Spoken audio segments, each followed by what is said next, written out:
Mr. President, thank you for this opportunity to update the Security Council on behalf of Undersecretary General for Humanitarian Affairs and Emergency Relief Coordinator Martin Griffiths. At the outset, I want to welcome the release of 2 hostages on Saturday and another 2 yesterday.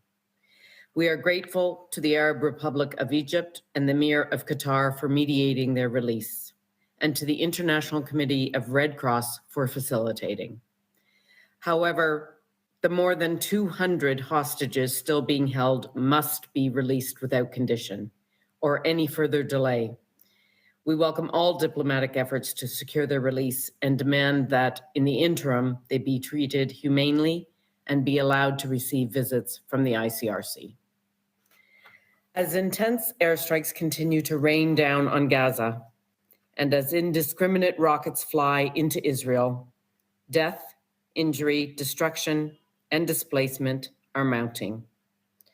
On the Israeli side, the fatality toll is more than 3 times the cumulative number of Israelis killed since OCHA began recording casualties in 2005.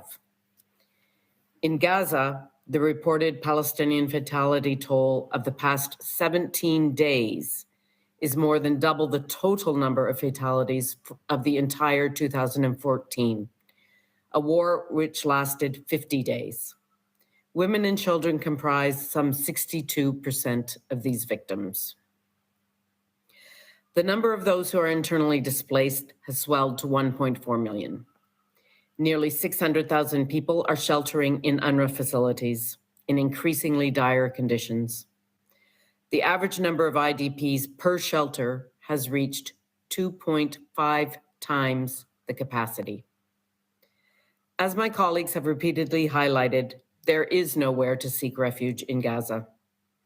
When it comes to decisions on whether and where to flee, civilians are damned if they do and damned if they don't.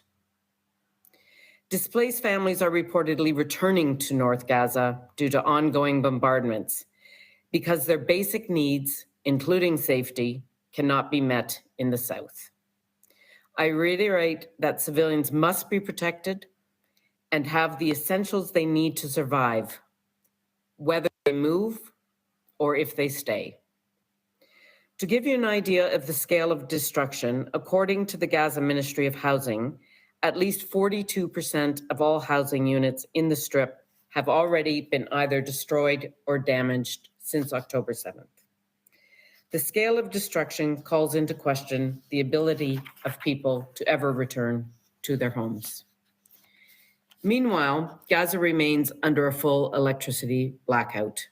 Hospitals are on the brink of collapse due to shortages of electricity, medicine, equipment, specialized personnel, and the damage and destruction. Patients are being treated on the floors due to a shortage of beds. Doctors are being forced to operate without anesthesia. Since the 7th of October, 16 health workers in Gaza have reportedly been killed and 30 injured while on duty. Mr. President, in the middle of this tumult, the agreement to use Rafah crossing from Egypt to get essential humanitarian supplies into Gaza has provided a glimmer of hope to people living in the appalling conditions.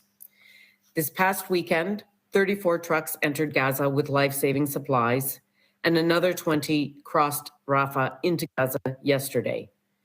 20 more of those are due to cross today.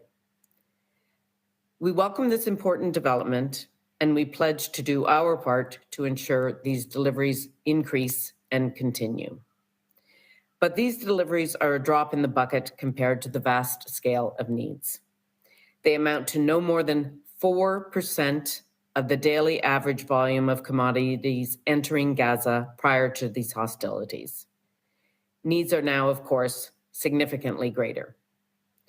And most crucially, the deliveries made over the past few days do not include fuel.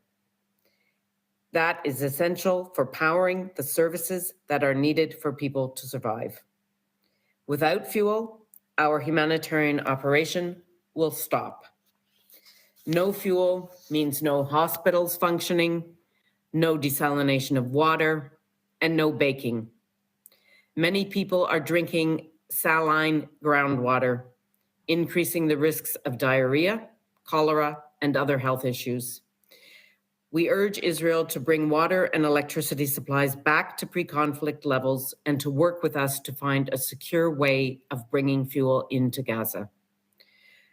While we negotiate with the government of Israel as to how best to bring fuel into Gaza, we have 400,000 liters of trucks ready to go.